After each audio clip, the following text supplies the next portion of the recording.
Harry Potter and the Prisoner of Azkaban. A Tale of Time, Truth, and Transformation. Chapter 1. Owl Pose. In the dead of night, a boy suddenly appeared sitting up in bed, as though he'd just been pulled from a vivid dream. Harry Potter, newly turned 13, was wide awake, his round glasses perched on his nose, reflecting the dim light from his wand tip. Under his blanket, an open book lay before him. A History of Magic by Bathilda Bagshaw. Harry was no ordinary boy, he was a wizard, about to start his 3rd year at Hogwarts School of Witchcraft and Wizardry. But for now, he was stuck at number 4, Privet Drive, with his Muggle relatives, the Dursleys, who despised anything out of the ordinary, especially magic. As the night deepened, Harry's excitement grew. It was his birthday, and as the clock ticked closer to midnight, he watched the sky expectantly. Sure enough, several dark shapes appeared on the horizon, growing larger as they approached his window. The first to arrive was Hedwig, Harry's snowy owl, carrying a package from his best friend, Ron Weasley. Inside was a small, spinning top-like object. Ron's letter explained it was a pocket sneakoscope, which lights up and spins when someone untrustworthy is around. Next came an owl from Hogwarts, bearing his book list for the coming year, and to Harry's delight, a permission form for weekend visits to the village of Hogsmeade. His excitement dimmed slightly as he realized he'd need his uncle Vernon's signature, which seemed about as likely as Dudley going on a diet. The last owl carried a package from Hagrid, the Hogwarts gamekeeper. Along with a birthday card and Hagrid's messy scrawl was a book, the Monster Book of Monsters. As Harry cautiously opened it, the book suddenly snapped at him, trying to bite his hand. Startled, he quickly slammed it shut and bound it with a belt, shoving it under his bed. As he settled back to sleep, a smile played on Harry's lips. Despite being stuck with the Dursleys, he felt comforted knowing his real world, his friends, hadn't forgotten him. Soon he'd be back at Hogwarts, and that thought alone filled his heart with joy. Chapter 2. Aunt Marge's Big Mistake. The next morning dawned bright and early, but Harry's good mood from the night before quickly evaporated. Aunt Marge, Uncle Vernon's sister, was coming to visit for a week.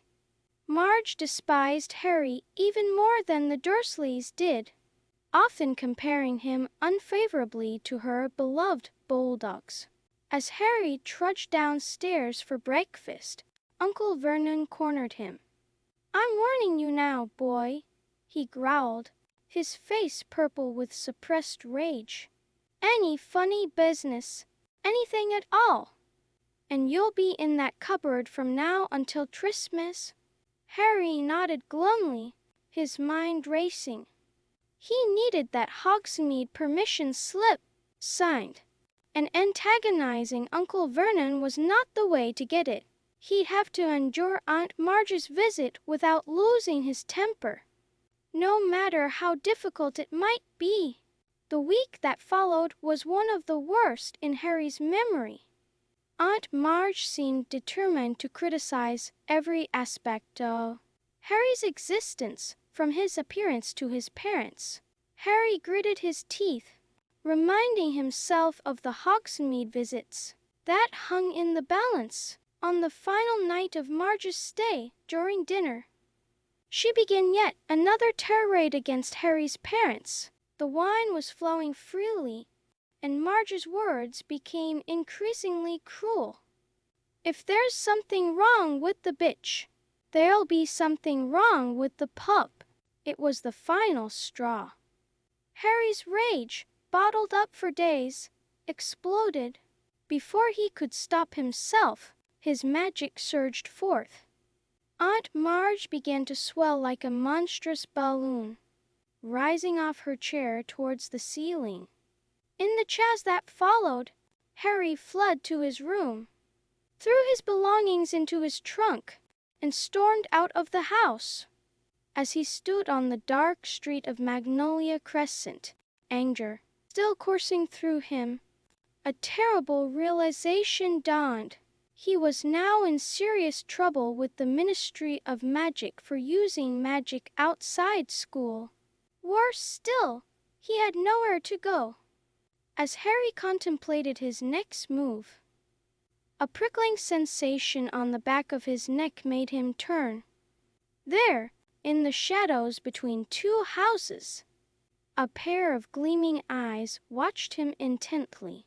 Before he could investigate further, a deafening bang split the silence, and a violently purple triple-decker bus materialized out of thin air. The night bus had arrived, marking the beginning of Harry's unplanned adventure and setting in motion a chain of events that would reveal long-buried secrets and change his life forever. The story would continue for approximately 28 more chapters, each delving deeper into the plot, character development, and magical world of Harry Potter's third year at Hogwarts. Chapter 3: The Night Bus. The purple bus swayed dangerously as it careened through the streets of London. Harry, clutching his seat, tried to focus on the conductor, Stan Shunpike, who was rattling off the latest news from the wizarding world. "You heard about Sirius Black?" Stan asked, his pimply face eager for gossip. "Been all over the papers, he has. Broke out of Azkaban, didn't he?" Harry's interest piqued. "Azkaban? The wizard prison," Stan explained, looking at Harry as if he were slightly dim. "Thought to be inescapable, it was.